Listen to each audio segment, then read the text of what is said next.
글로벌의 차는 대부분 지금 이쪽으로 넘어가는 것 같아요. 중국 뺀 세계 전기차 성장률 지난해 최저. 그러니까 뭐 2차 전지가 갈 이유가 없는 그런 상황이죠. 중국만 독주다라고 이렇게 얘기가 나오고 있습니다. 이 2차 전지와 그 전기차 같은 경우에는 중국이 도끼를 품고 진행한 거예요. 이거는 제가 얘기를 드렸었거든요.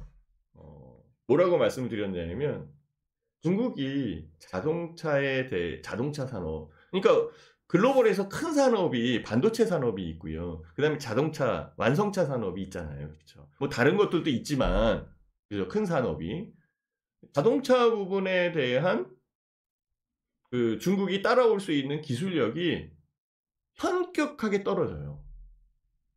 그리고 인지도와 그 신인도에 대한 부분이 줄어들고 있는 상황이에요. 이거를 한번 생각해 주셔야 돼요. 인지도와 신인도가 줄어들고 있는 그런 여건에서 그것을 끌어올리기 위해서는 어마어마한 노력이 필요한 그런 상황이거든요. 어떻게 중국 자동차, BMW를 넘을 수 있겠냐고. 어떻게 중국의 내연기관, 휘발유 자동차, 디젤 기관의 디젤 자동차가 벤츠를 넘어갈 수 있겠냐고. 우리나라의 현대차를 어떻게 따라오냐고. 미국의 GM이나 포드를 중국이 어떻게 따라오냐고. 못 따라와. 근데 새로운 개념이에요. 전기차는. 그렇죠? 근데 자동차가 내연기관에서 전기차로 바뀐대. 그건 우리가 알고 있는 그런 상황이잖아요. 전기차가 지금 못 가는 것은 해짐 현상도 있는 거예요. 그죠? 전기차에 대한 보조금 이런 것들도 있는 상황이고, 전기차 나중에 사야겠다. 전기차 가격이 또 떨어지면 그때 사야지. 이런 부분도 있는 거죠. 그죠? 최근에 들어와서는 전기차에 대한 화재 사고 이런 것들이 불안스럽게 느껴지는 것도 분명히 있는 그런 상황이겠죠. 그렇죠? 완성차 사업에 대한 부분을 가만히 생각을 해보세요. 그러면 중국 입장에서는 한국의 현대차를 따라가기 위해서는 내연기관으로는 안 되는 거야. 새로운 기반의 자동차가 필요한 거겠지. 근데 그게 전기차로 들어온 거잖아. 테슬라가 기술적 부분을 공개를 했고, 그리고 전기차에 대한 시장이 늘어난 거잖아. 물론 글로벌 탑은 테슬라지. 그렇지만 실질적으로 중국의 전기차가 테슬라를 앞설 수 있다라고까지 얘기가 나와요. 굉장히 큰 겁니다. 이제는 전기차가 들어오면 개념이 틀린 거거든. 예전에는 자동차가 벤츠, BMW, 그죠? 이 고가. 뭔가 이제 근데 지금은요 전기차 품질도 좋고 가격이 싸고 불안나고 그러면 사는 거 아닌가? 확산시킬 수 있는 그런 부분을 갖고 있는 게 또 중국이잖아요. 중국은 지금 2차 전지에 대한 투자를 굉장히 많이 하고 있습니다. 제가 지난번 그 동영상이나 지난번 방송에서 말씀을 좀 드렸었는데요. 중국이 지금 중국의 캐틀, CATL이 조 단위 이상의 자금을 지금 모으고 있어요. 투자에 대한 여건으로. 우리나라 같은 경우에는 지금 복지부동 움직이지도 못하고 있거든요. 네. 오히려 지금 현재의 상태를 유지하려고 하고 있는 그런 상황인데 일단은 이 전기차 2차 전지 분야에서는 중국에 밀리는 건 맞습니다. 이제. 네, 미국도 그것을 알고 있는 상황이기 때문에 중국 전기차에 대한 부분들 그리고 관세에 대한 정책 이런 쪽으로 중국을 밀어내려고 하고 있지만 글쎄요. 우리나라에 지금 BYD 전기차가 지금 들어와 있다라고 얘기를 해요. 이제 판매를 한다라고 얘기하는데 주변에 있는 얘기를 들어보면 괜찮대요. 자동차가 그럼 현대차도 지금 문제예요. 현대차도 빨리 기술 개발을 해서 대항을 할 수 있게끔 만들어 가야 되는 그런 상황이죠. 전기차 성장률 이것만 봐도 볼 수 있는 그런 상황이에요. 일본 시장에 전기차는 도요타를 눌러 있는 상황이잖아요. 중국이. 네. 자, 그러면 현재의 상황에서 어떤 식으로 중국은 이끌어가고 있는지 그리고 중국을 제재하면 제재할수록 더더욱 기술 개발에 박차를 가하는 거고요.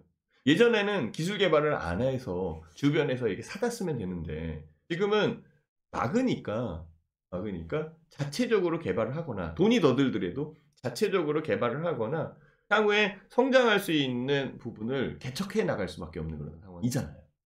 그거는 직접적으로 우리나라의 일본이 블랙극과 화이트극과 이런 식으로 나누면서 반도체에 대한 소부장을 제재했을 때 보면 알아요. 우리나라 기술력 많이 늘어버렸거든요. 오히려 제재를 했었던 일본이 불리했죠. 불리해졌지 지금. 지금은 풀고 있는 그런 상황이지만 많은 부분이 우리나라 대체를 하고 있다. 중국도 그 여건이에요. 중국도 그 부분에서 확장시키고 있는 그런 상황이에요. 그래서 전기차에 대한 여건에서는 실제적으로 중국을 빼고는 얘기할 수 없는 그런 상황까지 나와 있는 그런 상황이에요. 그러니 자동차에 대한 여건에 뭐 우리나라 여기 직접적으로 또 수입차에 대한 관세 이런 부분들을 얘기한다라고 한다면 실제 리스크적으로 다가오는 것은 분명히 있습니다. 그 리스크적으로 다가오는 여건에 저평가되어 있다라고 해서 미리 사서 움직이진 않는다는 거죠. 그래서 아직까지 외국인들이 덜 들어오는 덜 들어오는 이유는 환율에 대한 부분도 있지만, 그렇죠? 환율에 대한 부분도 있지만, 시장에 대한 여건이 익었을 때 그때 들어오는 거고, 그러면 저평가되어 있는 이 상황에서 우리는 또 선별을 해야 돼요. 어떤 종목, 어떤 섹터가 훨씬 더 성장력이 있고 시장의 중심으로 다가올 건가. 중국도 그 부분을 중심으로 다가오게끔 해가면서 만들어갔던 거잖아요. 우리도 그 상황을 하나씩 하나씩 만들어가야 되는 게 중요하지 않을까 저는 또 생각도 해보는 겁니다. 그래서 여기에 해결점을 찾아야 되는 게 우리가 해야 될 일이다라고 알려드리고 싶은 거죠. 자, 그리고 이것도 한번 봐봅시다. 자, 이렇게. 이거 진짜 잘 봐야 돼요. 저는 이거 중국이 반도체를 만드는데 지금 반도체에 대한 부분을 정말 많이 따라왔어요. 정말 많이 따라왔어요. DDR5 DRAM 위협하지만 EUV 없이 쉽지 않아. 그렇죠? 노광 장비가 없어서 쉽지 않다라는 얘기예요. 상신 메모리 16나노 공정의 DDR5 양산, 그렇죠? 10나노 극초반 기술인 삼성과 SK 하이닉스 추격, 그죠? 미세 공정의 필수적인 EUV 사용 어려워서 한계는 있다. 생산성, 수익성, 수율 모두 떨어져서 대량 생산은 아직까지는 모르겠다. 그쵸? 대량 생산에 대한 여건은 아직 확인해야 땡기다. 근데 며칠 전에 뉴스 뭐 나왔는지 아세요? 중국이 EUV 노광 장비를 개발했대요. 개발했다라는 뉴스 제 빅스노우볼에 있습니다. 제가 자료나 이런 것들은 빅스노우볼에다 올려드리거든요. 거기에 있어요. 그리고 노광 장비 없이 나노 기술을 적용할 수 있는 광반도체에 대한 부분도 지금 엄청 연구하고 있는 그런 상황으로 알고 있습니다. 노광 장비도 만든다라고 한다면 문제가 달라져요. 우리나라는 노광 장비 못 만들거든요. 사와야지. 왜냐하면 노광 장비를 안 판다라고 한다면 삼성전자가 노광 장비를 만들기 위해 기술 투자를 할 거야. SK 하이닉스 어차피 해야 되잖아. 그거랑 똑같은 거예요. 기술 개발은요 역경에 의해서 만들어지는 거야. 누가 가만히 있는 그런 상황에서는 기술 개발이 안 돼요. 네. 모든 일이 그렇잖아요. 현재의 상황도 그렇고. 그러면 역경이 주어졌을 때 그 역경에 대한 부분을 헤쳐나갈 수 있는 상황을 만들어가는 게 제일 중요한 거죠. 이거예요. 지금 중국이 우리나라 지금 예전에 제가 작년도까지만 해도 반도체에 대한 기술 뭐 제가 HBM에 대한 얘기를 많이 했잖아요. 그죠? HBM에 대한 얘기를 많이 했었고 그 상황에서 SK 하이닉스가 삼성전자보다 위에 있을 거다. 그래서 SK하이닉스를 얘기했을 때 SK하이닉스가 지금 85,000원, 90,000원이 되었거든요. 그때 16만 닉스 간다라고 얘기를 했었던 거였고 HBM 시장이 요만한데 이게 훨씬 더 커질 거고요. 이전에 많은 투자자들은 HBM 요것뿐이 안 되는데 이렇게 얘기를 했지만 그게 진짜 그 생산에 대한 부분에서 진짜 5배 비싸고 수익은 10배 더 나는. 그러면 그게 확산되는 그런 여건이면은 HBM 시장이 훨씬 더 커진다라는 거잖아요. 이게 또 기름을 분 거지. AI 칩에 대한 여건이 기름을 분 거고. 엔비디아는 SK하이닉스를 선택을 했고, 엔비디아 팀에 의해서 엔비디아, SK하이닉스, TSMC 이렇게 삼각편대를 움직인 거잖아요. 지금 현재 이렇게 온 거잖아요. 그렇죠? 그렇게 기술 개발에 대한 여건이 만들어져야 돼요. 지금 중국은 우리나라의 반도체 지금 나노 기술을 우리는 이제 뭐 삼성전자 같은 경우에 2나노 하잖아요. 2나노. 그래서 3나노, 4나노, 3나노, 2나노, 2나노까지 지금 들어와 있는 그런 상황인데요. 중국은 16나노 정도였었어요. 16나노. 그러니까 여기 보면은 16나노, 16나노 이렇게 지금 얘기가 나오는 겁니다. 근데 이게 거의 10나노 안쪽으로 지금 들어오고 있는 그런 상황이에요. 여기에 노광 장비 없이 만드는 거거든요. 노광 장비에 대한 기술을 개발을 하고 노광 장비를 생산할 수 있는 이 여건을 만들거나 반도체의 특이 부분, 광반도체로 움직이는 그런 상황으로 연결이 되는 상태면 반도체 시장 자체도 중국이 넘볼 수 있는 상황, 중국한테 넘어가는 그런 상황이 만들어질 수 있어요.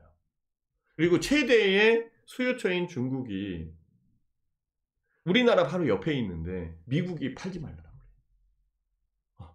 미국이 팔지 말라고 그러잖아요. 그러니까 못 팔고 있으니까 얘네는 개발을 하고 우리는 시장을 잃어버리는 그런 상황이 되고 굉장히 좀 어려운 그런 여건이네요. 그러면 더더욱 기술 개발을 해야 되는 그런 여건이 만들어져야 됩니다. 그래서 어제 뉴스에 삼성전자 평택 공장 아마 제 그 빅스노우볼에 보면은 될 텐데 제가 다 올려드리거든요. 여기에 보면은 제 빅스노우볼이 있어요. 요거 빅스노우볼.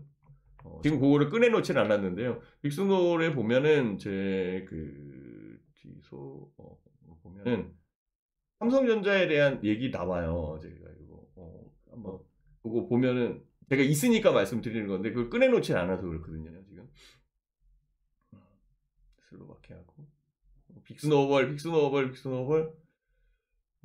제가 올려놨는데 잠깐만요. 삼성전자 그 이재용 회장이 지금 뛰어넘는 이거는 여기 이것도 한번 봐보세요.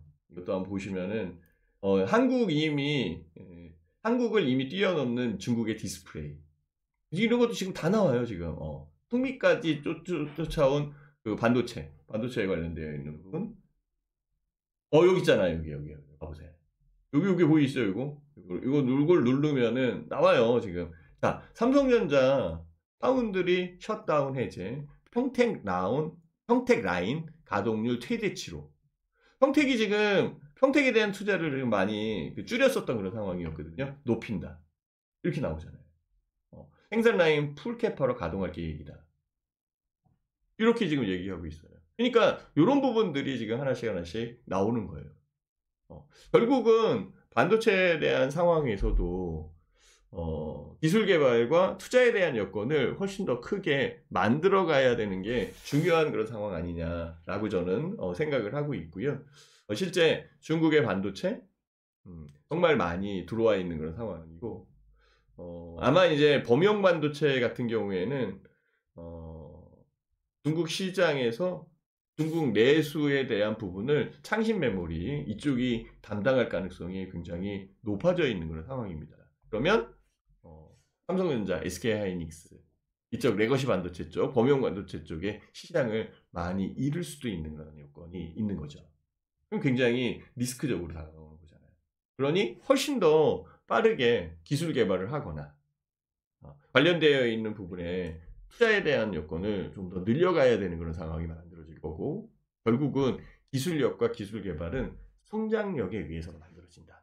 성장 섹터에 대한 부분이 얼마만큼 중요한지를 알고 계셔야 된다라고 언급을 드리는 겁니다. 그 성장 섹터 향후에 벌어질 시장에 대한 확대되는 여건들 이런 쪽에 좀 더 집중을 해서 투자를 해야 되는 게 맞다라고 저는 판단을 하는 거죠.